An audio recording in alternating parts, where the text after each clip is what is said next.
Flamengo não tinha experimentado. O time ganha isso. absurdamente em técnica. Né? Absurdo. E eu acho que teve a ver também com o cartão do Léo Pereira, tinha sido aquele lance anterior, tal, muita reclamação, vermelho, amarelo, tal. E já era um lado esquerdo com uma capacidade de produção ofensiva muito grande com o Ayrton Lucas e com o Cebolinha, né? Que é o Everton Ribeiro, no lugar do Matheus França. É um outro Flamengo que aos 25 faz o segundo gol, 5 minutos depois, e aos 27 tem a expulsão de Samuel Xavier. E eu queria pedir para a nossa equipe colocar no ar um momento do jogo que explica essa guinada, essa virada do Flamengo. Depois das mudanças? Das mudanças, porque a posse era do Flu. E o segundo tempo é mais posse do Flamengo, mesmo antes da expulsão. Isso aqui é uma cobrança de lateral. Olha a posse de bola do Flamengo até fazer o gol. Atenção ao relógio, ó. Os segundos passando, o relógio andando. E você viu isso em que momento no jogo? E que talvez não fosse possível, né, Cassati, com a formação anterior. Exatamente. Né? Perfeito. Exatamente. Mas no primeiro gol já tem uma posse de bola mais agressiva. O Flamengo começa a acelerar mais o mais jogo. direta, né? Mas isso aqui é um jogo totalmente diferente daquela proposta inicial de acelerar nas costas do Fluminense subindo. Porque ele tem, esse é o Pedro. Só jogadores do Flamengo tocando na bola. Só posse do Flamengo, não tem problema. Então, é impressionante. Olha, e fazer isso contra o Fluminense. Exatamente. Então, mas aí é a questão, né? Assim, o Flamengo ele tem capacidade técnica para fazer isso em todo jogo até. Então, e aí aparece o dono do jogo, que é o Ayrton Lucas. Fez o gol e essa 1-5. Mas assim, o Vitor Pereira não parte para isso. Nós somos o Flamengo e nós vamos dividir a posse de bola com o Fluminense. Vamos comandar o jogo. Você falou. Mas essa humildade é problemática se tratando de Flamengo, porque o torcedor, quando enxerga essa postura, geralmente tende a ser reativo. Fala, opa, isso aqui não é Flamengo. Se a gente pegasse o termômetro, se a gente pegar o termômetro das redes sociais, e alguns momentos de vaia no próprio Maracanã também. A escalação inicial e a proposta de jogo do primeiro tempo desagradou muito. Muitos torcedores acreditam que isso não está no DNA, mas o Vitor Pereira, nesse momento, ele precisava ser pragmático. Ele não podia jogar com essa ideia, não, vamos abrir, jogar, fazer valer a parte técnica do Flamengo. Para mim, ele foi hábil ao entender o que o jogo pedia.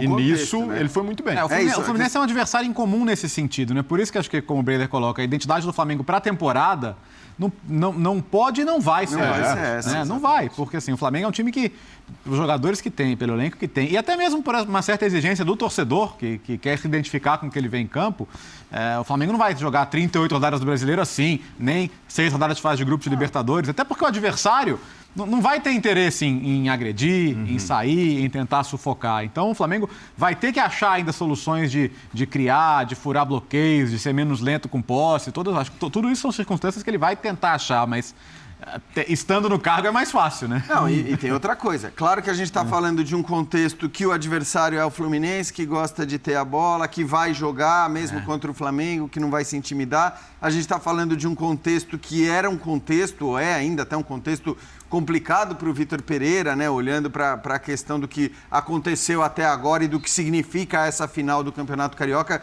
que poderia ter um significado muito diferente, né? Se o que aconteceu até agora tivesse rolado de maneira diferente. Mas tem um contexto também que vai ser completamente diferente na temporada em relação aos jogadores que ele vai ter à disposição. Porque é claro que na hora que ele tiver o Gabigol 100% fisicamente, na hora que ele tiver o Arrascaeta à disposição, esses caras jogam, esses caras são titulares, esses caras não vão ficar no banco. Porque deu certo o jogo da primeira final do Campeonato Carioca. Não, era um contexto muito específico que incluía, inclusive, a ausência dos dois, não é nem de dois dos principais jogadores. É dos dois principais jogadores do time do Flamengo, do elenco do Flamengo. Mas na forma de atuar do Vitor Pereira, ele é um treinador que, independentemente do time que ele esteja dirigindo, ele está o tempo todo mirando o adversário e ele vai mover a escalação de acordo com o adversário. Sim. O Diniz não faz isso. O Diniz é o time do Diniz, é aquele time, você não fala assim, o Diniz hoje tirou, ele pode fazer do primeiro para o segundo tempo. Sim. Mas assim, iniciar o jogo é muito raro você lembrar um jogo que o Diniz mexeu na escalação da equipe e deixou titulares no banco, não. o time do Diniz é aquele, ele joga o jogo dele. E o Vitor Pereira mexe. E ele reconhece. Isso muitos treinadores falam isso, né? Ressaltam a dificuldade de enfrentar o Fluminense, principalmente os estrangeiros que estão no Brasil. O Luiz Castro já falou isso, o Vitor Pereira foi muito claro, mas ele ganhou o jogo. Então estava cheio de pedra na mão de um monte de gente para jogar no Vitor Pereira. Foram jogadas antes do jogo e agora ele ganhou a partida. Agora as pedras mudaram. As pedras vão para outras mãos. Outras mãos. Evidentemente, não dos torcedores do Fluminense, que eu acho que ainda reconhecem e tem que reconhecer o trabalho muito bom que o Diniz vem fazendo, não só nessa temporada, mas vem fazendo de maneira geral. Mas que já tem um monte de gente com pedra para tirar no Diniz. E não quer dizer que as decisões dele não possam ser contestadas. Lógico. Né? Contra um Flamengo, que é o que é, e ainda mais que naquele momento a gente sabia, tinha jogadores importantes para saírem do banco e fazer aquilo que o Vitor Pereira fez na hora que ele muda 4 ao mesmo tempo e coloca esses 4 com essa qualidade. Quer dizer, o Diniz, na hora que ele tira um zagueiro para colocar o Lima, ele sabe que existe a possibilidade do Flamengo ficar muito mais técnico dentro de campo do que ele era naquele momento. Porque ele tinha no banco o Everton Ribeiro, o Gabigol, o Felipe Luiz. Quer dizer, não houve uma resposta à altura do Diniz. Mas eu acho até que não foi a resposta à altura, porque assim, ele muda antes. Ele é obrigado a dar a resposta depois da expulsão, né? Ou seja, ele fica pouco tempo com essa formação. É verdade. Não dá nem para fazer a avaliação direito, mas assim, ele muda antes, né? Mas ele mexeu no intervalo, colocando o Pirani no lugar do Keno, que não estava bem. Mas aí, perfeito. Até porque você já tinha superioridade no meio-campo, você poderia até reforçar essa superioridade. Eu só achei que talvez, até por ser o Flamengo, mas aí eu entendo. Eu acho que a mudança que ele fez no intervalo fazia todo o sentido do mundo. Porque o Keno estava mal.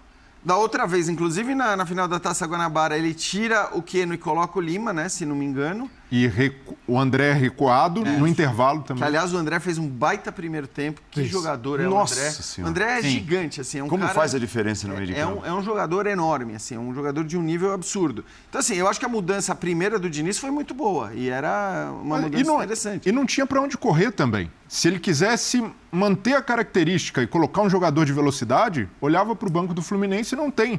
E o Flamengo sobra tantas opções que o Vitor Pereira morre sem utilizar um jogador que seria muito útil para o Diniz. O Marinho, por exemplo. Sim. Pelas características. E o Fluminense mostra que tem um teto. O Fluminense hoje, por mais que seja um trabalho competente, o Diniz não tem essas mesmas opções para mexer com o jogo, até mesmo para fazer um plano de jogo complexo, como o Vitor Pereira fez, indo para uma primeira abordagem mais física, tentando sustentar e, com a vantagem, segurar com jogadores mais técnicos. O Diniz não tem esse luxo. Então, acho que a única coisa criticável do Diniz hoje foi ali o destempero. A reclamação com a arbitragem, depois da expulsão do Samuel Xavier. Mas você não acha que...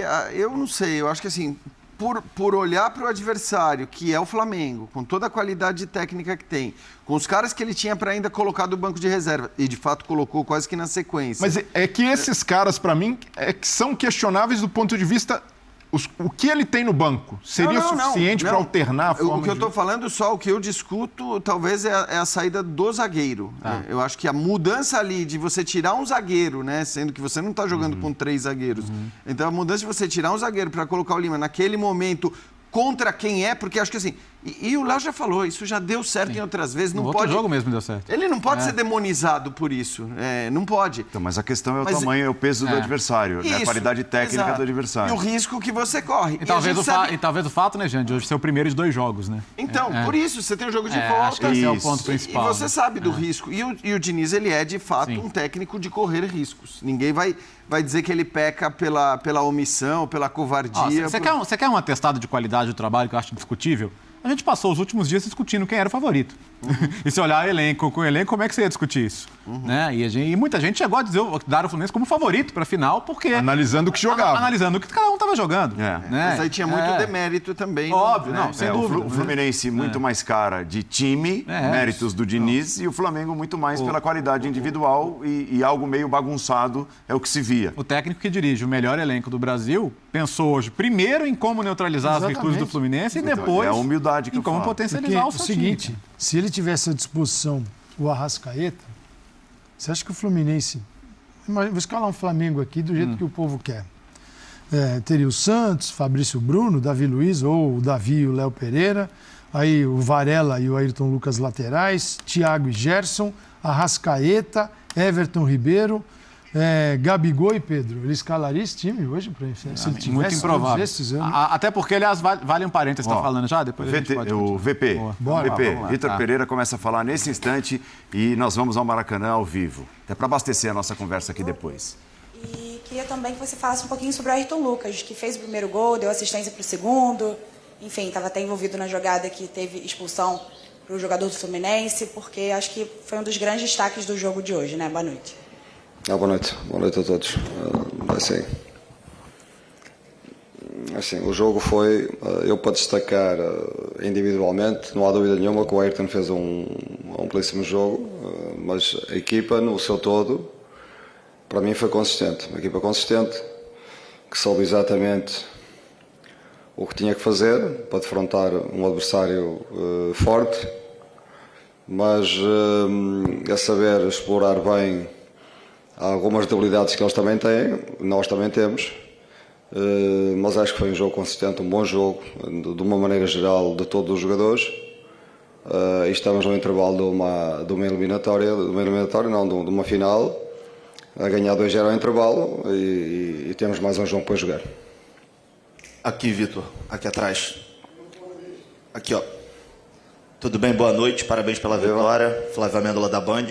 Eu queria que você analisasse a importância de uma vitória numa final, ela é natural, né? Mas no momento que o Flamengo vive, é um processo de reconstrução. Eu queria que você falasse primeiro sobre a importância desse resultado para a sequência, não só da temporada, mas para a Libertadores, que você tem também já no meio de semana. E eu queria que você falasse também um pouquinho sobre esse sistema que o Flamengo vem jogando, que a gente está muito habituado a ver o time com a bola. Mas hoje a gente viu, principalmente no primeiro tempo, um Flamengo muito mais sem a bola, mas também sabendo se defender.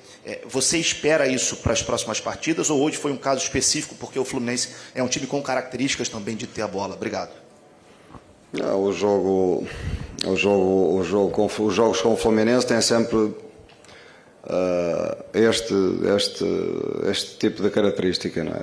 O Fluminense faz um jogo com muita bola, não quer dizer que seja um jogo de progressão com bola, muitas vezes é um jogo de toque para trás, toque para o lado, a chamar o adversário, portanto é o jogo deles, o jogo é que eles acreditam. Nós vamos ter muito mais bola, é claro que o que se pretende é que a equipa tenha mais bola. Não tem a ver com o sistema, tem a ver com os jogadores que fazem a adaptação do sistema, tem a ver com isso, não é? Porque alterando 2 ou 3 a equipa terá mais bola e ao mesmo tempo se jogarmos com determinado sentido de sermos agressivos no momento de transição, naturalmente com os jogadores mais fortes a atacar o espaço temos menos bola. Portanto, é uma questão, não tem a ver com o sistema, tem a ver com os intérpretes que expressam o sistema, que jogam no sistema. Mas eu acho que o que é importante é a equipa soube defender pressionando alto, a equipa soube defender quando teve que defender mais baixo, e isso era uma coisa que nós tínhamos que evoluir. Naturalmente, concordo consigo, a evolução tem que ser no sentido de sermos mais dominantes. Vitor, aqui, Gustavo Henrique.